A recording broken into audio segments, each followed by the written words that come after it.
Welcome to the CNA State Exam Overview video brought to you by the PES School of Nursing Education. Our learning objectives for this presentation will include that a student will be able to identify the role of the nurse aide as evidenced and indicated in the Michigan Public Health Code Act.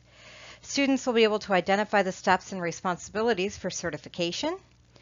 Students will identify professional development and continuing education requirements. Students will understand how to find and locate the Michigan Public Health Code. Students will also state and understand how to log in, register, and sign up for state testing at a Michigan testing center. And students will also understand how to register for the MyNATES website and complete their certification process. In 1987, the Nursing Home Reform Act was adopted by Congress as part of the Omnibus Budget Reconciliation Act, or OBRA. It was designed to improve the quality of care in long-term health facilities and to define training and evaluation standards for nursing aides who work in these facilities. Each state is responsible for following the terms of this federal law. As defined in the OBRA regulations, a nurse aide competency evaluation program provides specific standards for nurse aides' related knowledge and skills. The purpose of a nurse aide competency evaluation program is to ensure that candidates who are seeking to be nurse aides understand these standards and can completely and competently and safely perform the job of an entry-level nurse aide.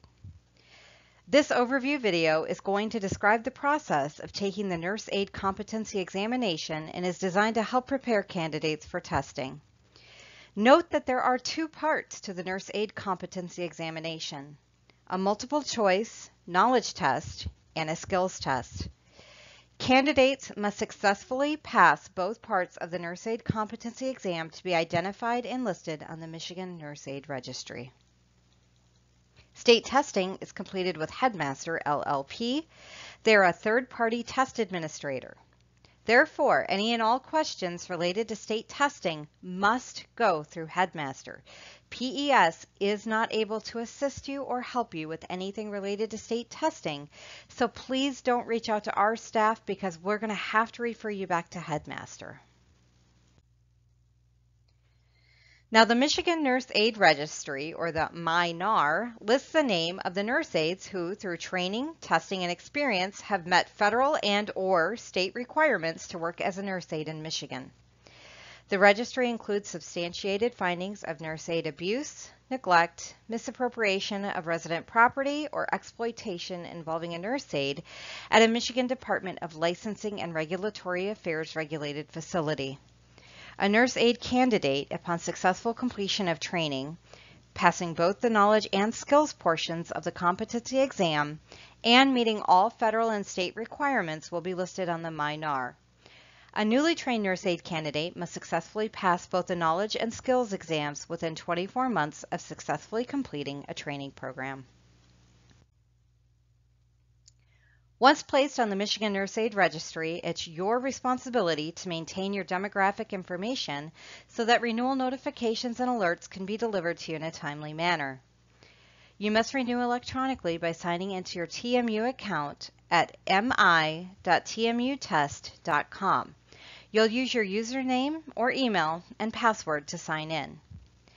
If you're new to the system or have forgotten your password, please refer to the Forgot My Password section in the handbook brought to you by Headmaster to reset your password.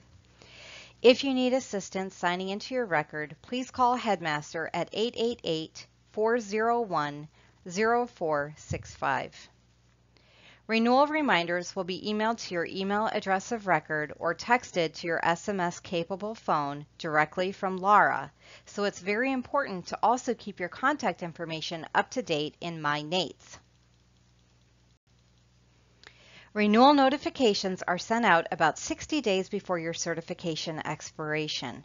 No renewal certifications are sent via USPS mail, so when you know that your certification is coming due for renewal, please be sure to check your email, including all junk and spam folders.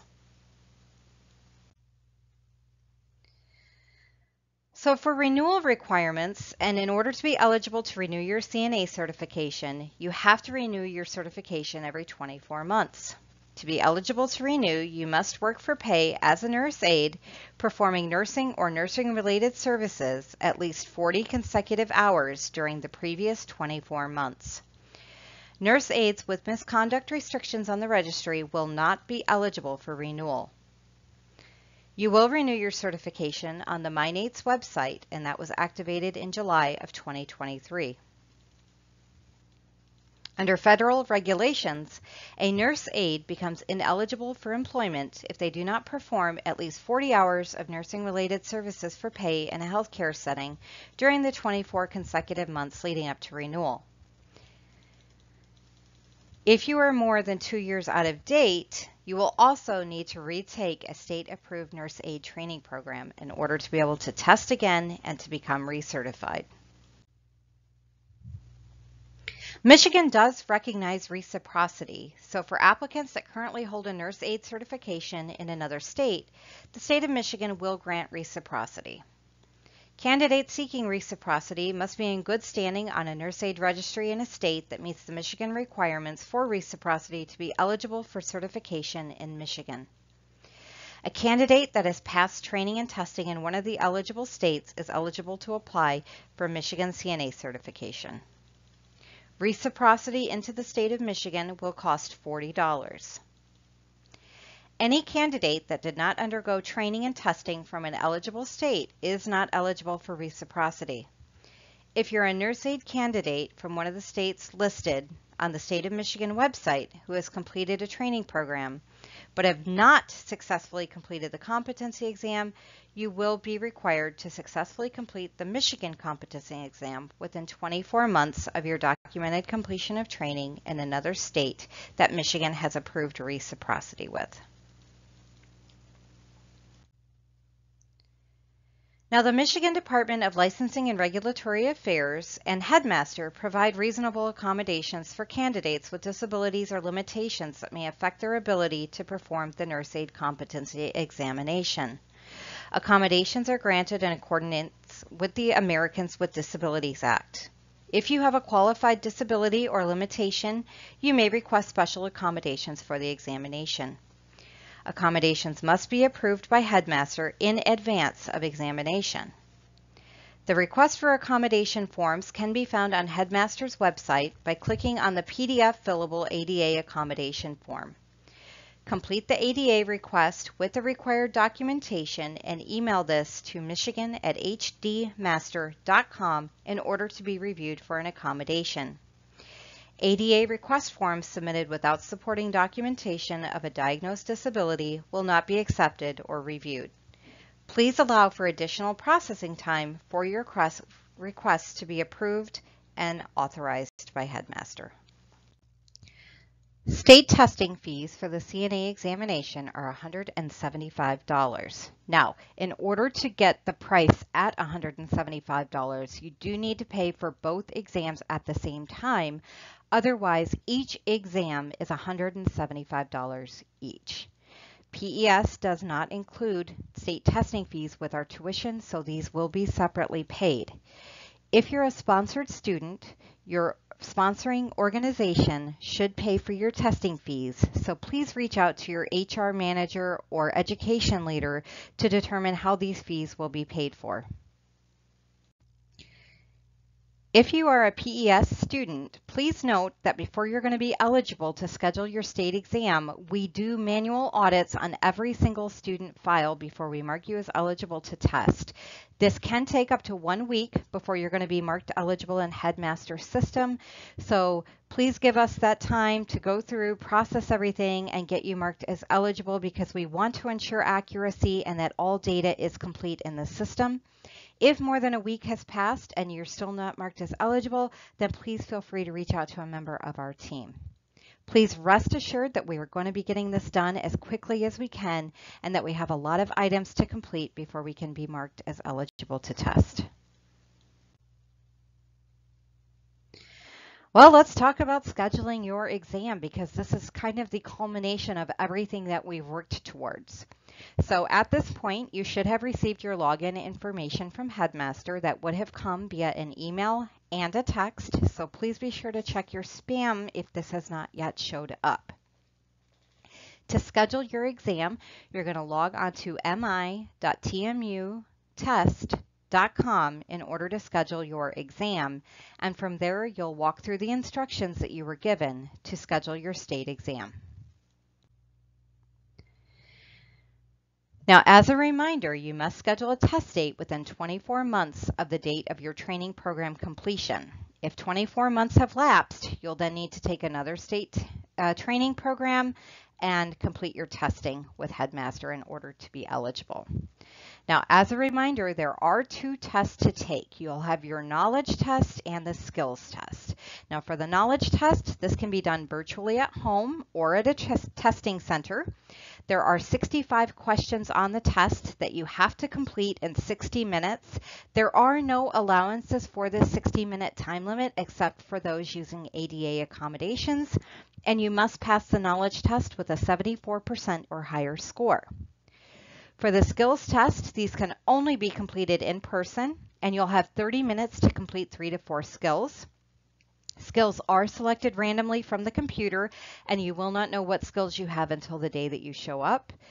We ask that you please don't test unless you're 100% ready and you know you're going to pass. You do need to have an 80% on all skills completed, and all bolded items in the handbook that you'll receive in just a few minutes must be completed as well. Now, once you've scheduled your test, you're going to be given a test confirmation letter from TMU Headmaster.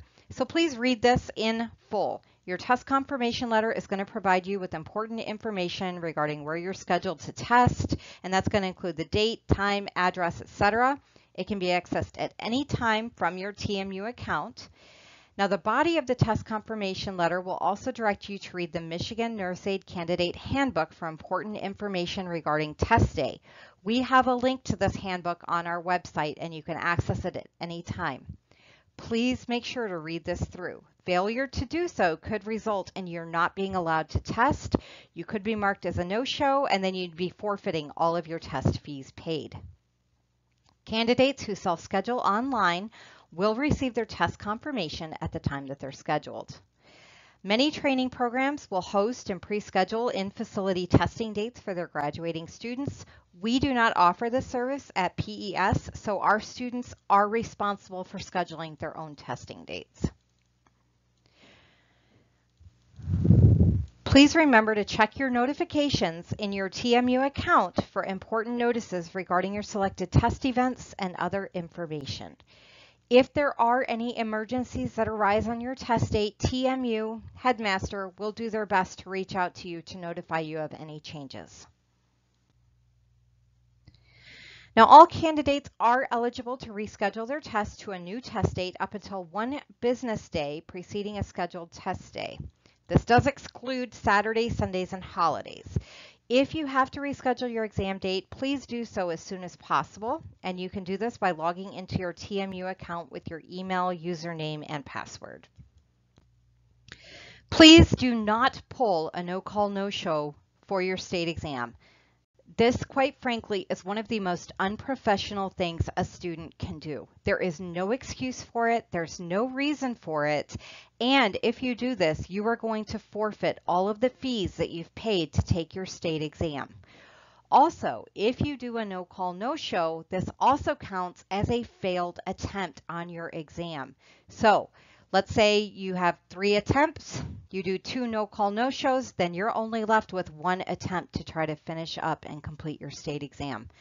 Please, please, please do not do a no-call, no-show. It's just really, there's no reason for it this day and age. So please make sure that you're showing up, you're completing your exam, and that you do your best. So what should you expect on the day of testing? Well, you'll need to arrive at your confirmed test site between 20 to 30 minutes before your exam is scheduled to start.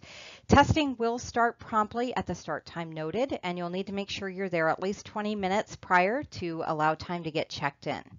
So for example, if your test start time is 8 a.m., you should plan to be at the test site for check-in no later than 7:40 a.m. If you arrive late, you may not be allowed to test, and then that would also count as a no-call, no-show.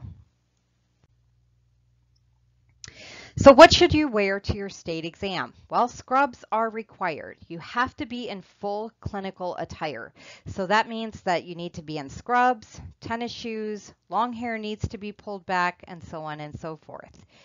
Please note that you will not be admitted to test if you are not in appropriate attire.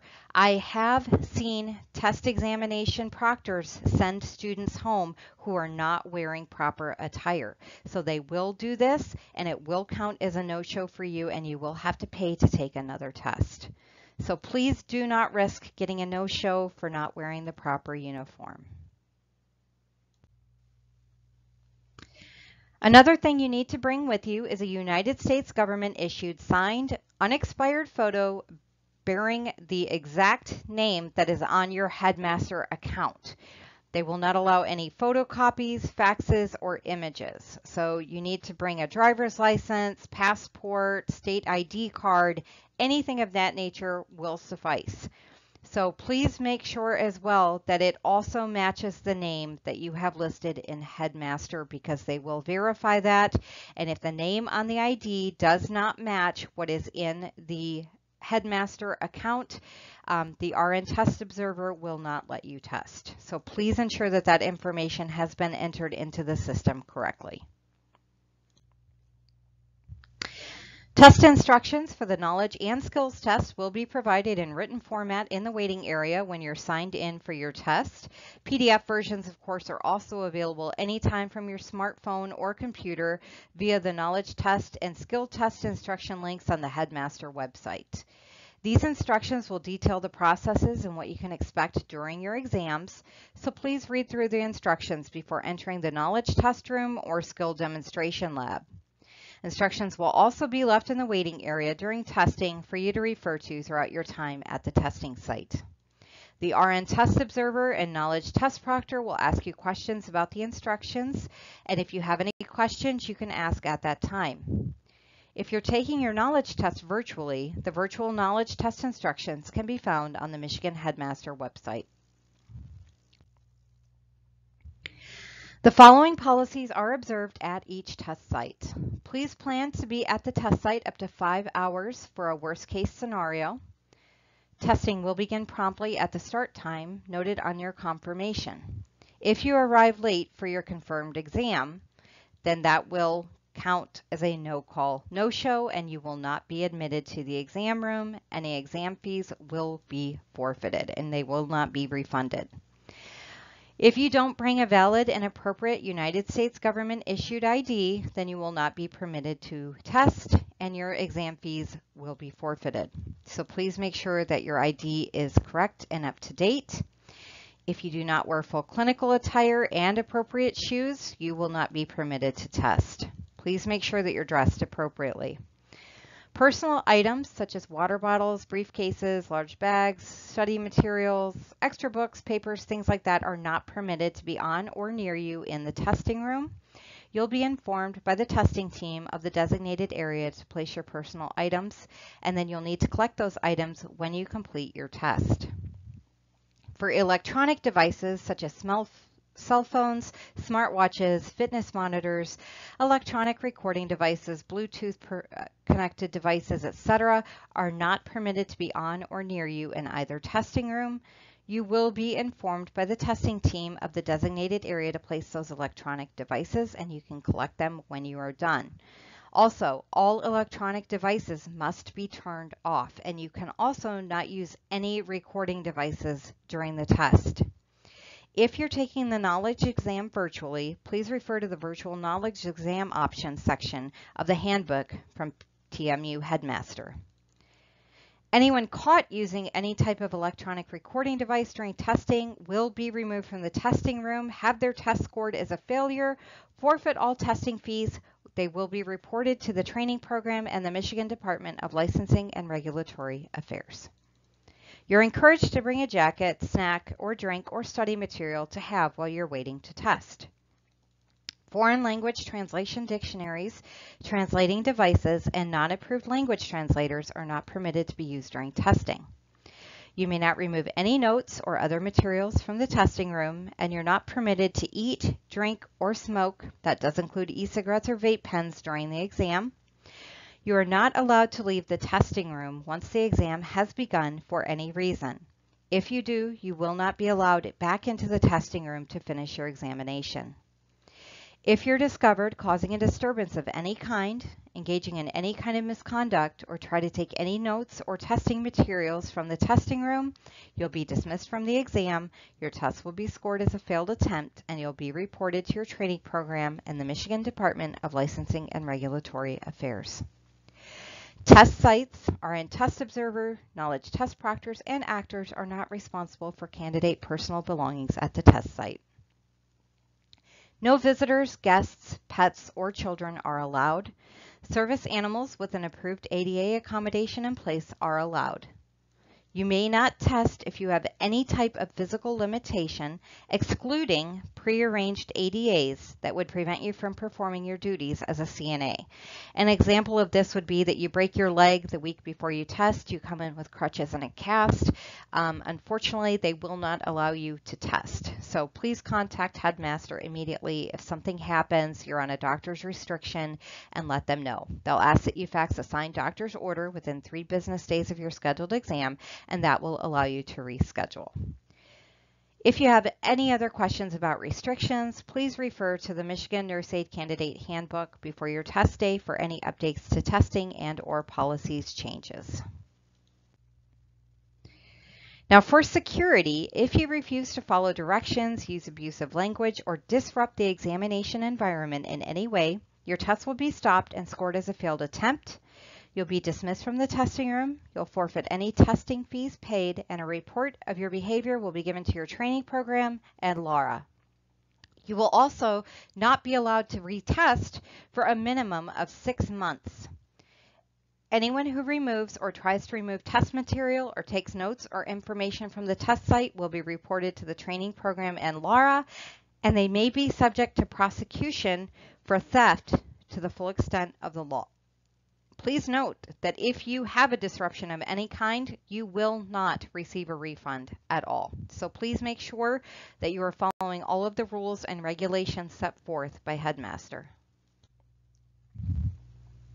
Now, if you choose to get a refund for your state testing fee, this means that you are not interested in testing at all. So, if you request a refund, this means that you are not going to be testing to become a certified nursing assistant. You do need to reach out to Headmaster to request the refund, and it does take up to 30 days to get the refund, and there is a $35 refund fee that will be deducted from your overall payment of the $175. So please be aware of that, and please note that if you request a refund, that means you're not going to be testing at all.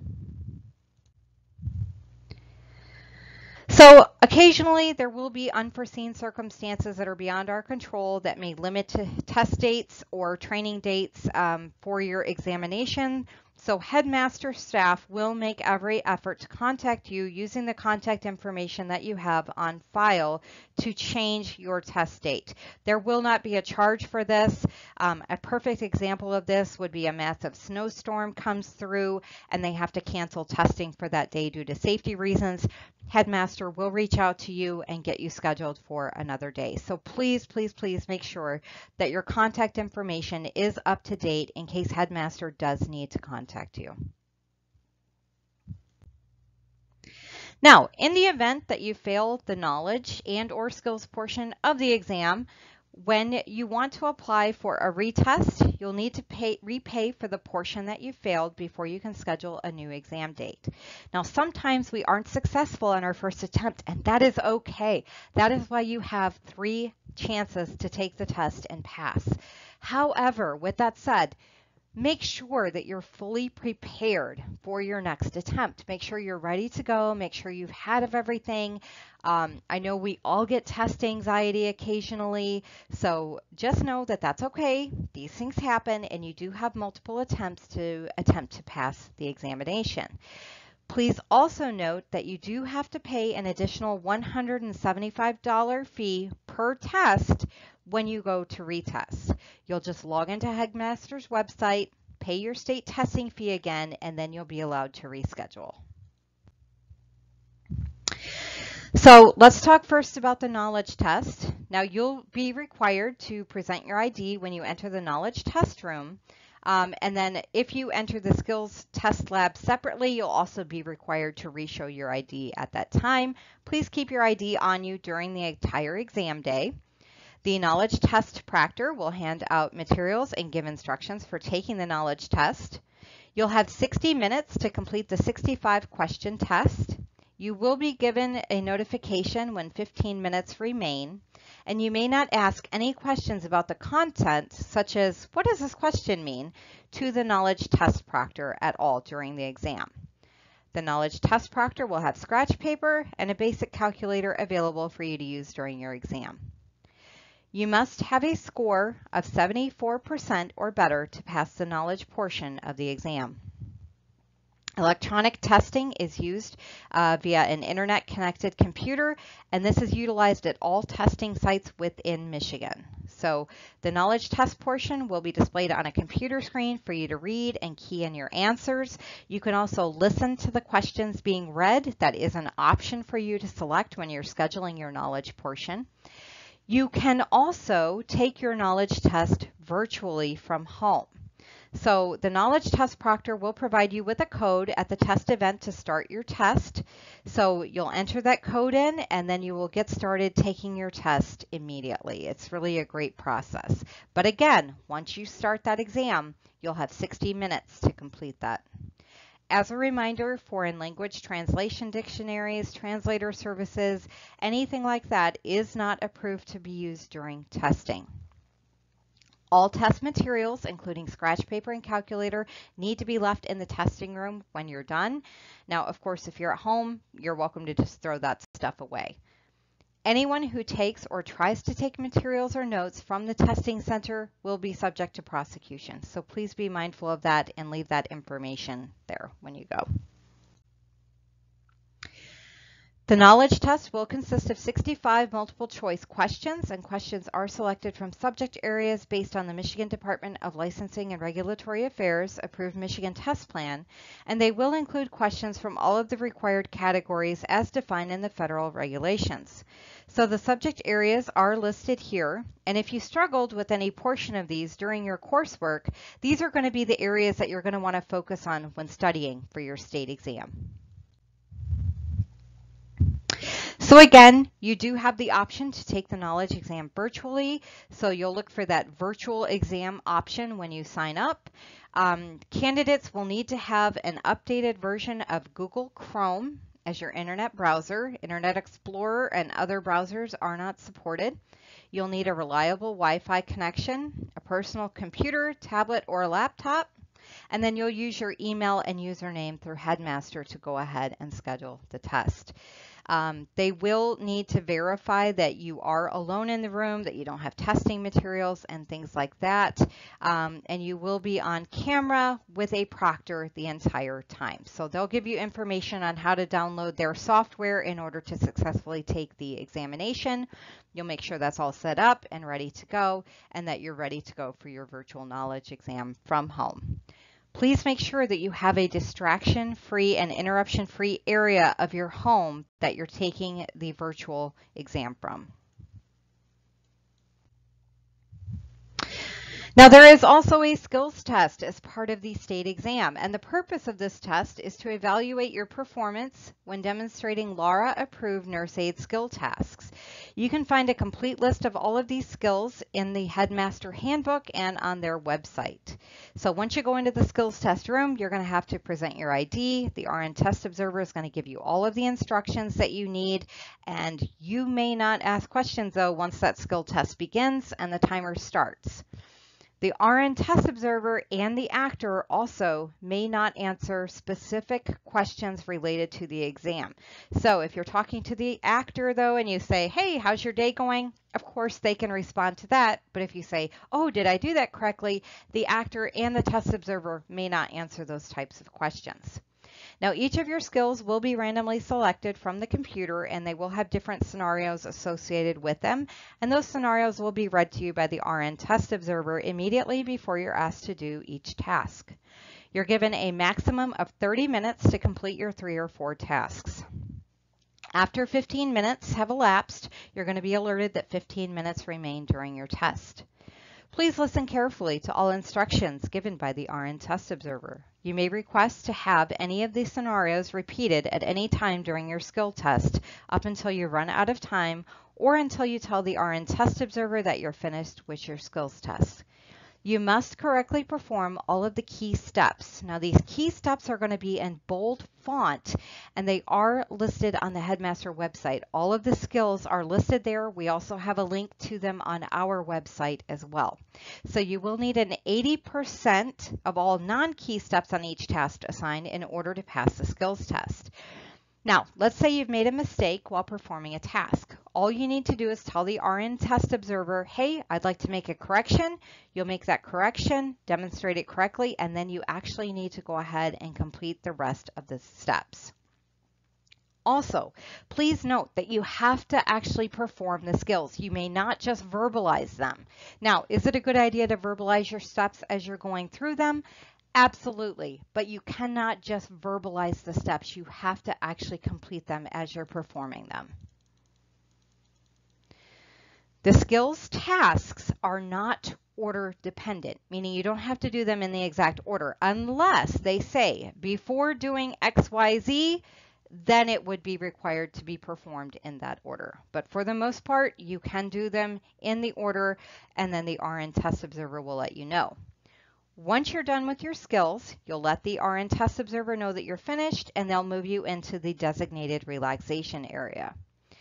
When the RN Test Observer and actor have set up and are ready for your next skill test demonstration, they'll read you that next scenario and you can move on. So please remember again, steps that are verbalized only will not count. You have to actually perform the skill. Now, in order for you to receive credit, the RN Test Observer must observe that the skill was completed and then that it was successfully demonstrated and that nothing was missed. The steps will be performed on a live actor, with the exception of catheter care for a female and perineal care for a female. Those are done on a mannequin. You will be scored on the steps listed, and again, you do have to have that 80% higher. If you happen to fail the skills task, one of the tasks on your retest will be a task that you previously failed. So please know that, and please be fully prepared to redemonstrate that task again. There will always be one of 4 mandatory tasks on each skill test, and we'll talk about these in just a minute. The other tasks included on your skills test are randomly chosen so that every skill test is comparable in difficulty and average length of time to complete. The RN Test Observer will observe your demonstrations of your skill task and record what they see you do. Because there is a chance for error with this, we are always going to recommend that you are verbalizing your steps as you're doing them, as well as performing the skills task. That way they cannot say that you didn't do them because you're verbalizing them as you're doing them. Once the test is submitted to Headmaster, Headmaster scoring teams will officially score and double check your test results before releasing the results to you. So, you will be assigned one of the following mandatory tasks with embedded hand washing as one of your first tasks. Number 1, assisting a resident with the use of a bedpan, measure and record urine output with hand washing. Number 2, catheter care for a female with hand washing. Number 3, donning PPE, gown and gloves only, emptying a urinary drainage bag, measure and record urine output and remove PPE with hand washing. And number 4 is perineal care for a female with hand washing. So one of those 4 mandatory skills will be assigned, and then you're also going to receive an additional 2 or 3 randomly selected tasks from the skills task list. An RN Test Observer is also going to provide you with a recording form similar to the one displayed in this slide if your skill test includes a skill that requires recording a count or measurement. So on the recording form, your name will go up top. Depending on which skill needs the recorded document, you'll list it on there. And then once you've put your documentation on the form, you'll sign it at the bottom. So listed on this slide are the listed potential skills that you may have to do for your state exam. The steps and list of these skills are listed on Headmaster's website and on our own exam resources page on our website as well. You can find that at www.pesschoolofnursing.com. So we just went over the 4 potential mandatory skills. These skills tend to take the longest. Some of them can take up to 10 to 12 minutes. So be mindful of that as you're going through your other skills. The additional 2 to 3 skills will be assigned from the computer as part of your skills test. So please note that all items in bold for the skills booklet will need to be done or you will fail that particular task, and you do need that overall average of 80% or better to pass the skills test. Let me please stress this again. The bolded items have to be done or you will automatically fail. That is an automatic failure, so please make sure that they're ready to go. So as far as getting your test results and multiple attempts, your test results will be officially scored and double checked at Headmaster. They do actually have another human being put their eyes on it. It's not like everything goes into a computer and they manually spit out a score. Official test results will be available by signing into your TMU account after 7 p.m. the business day after your test event.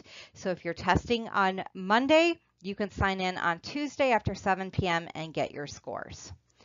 Please note that federal and state regulations do allow healthcare facilities to employ students for up to 120 days from the day employment and training is offered at an approved training center.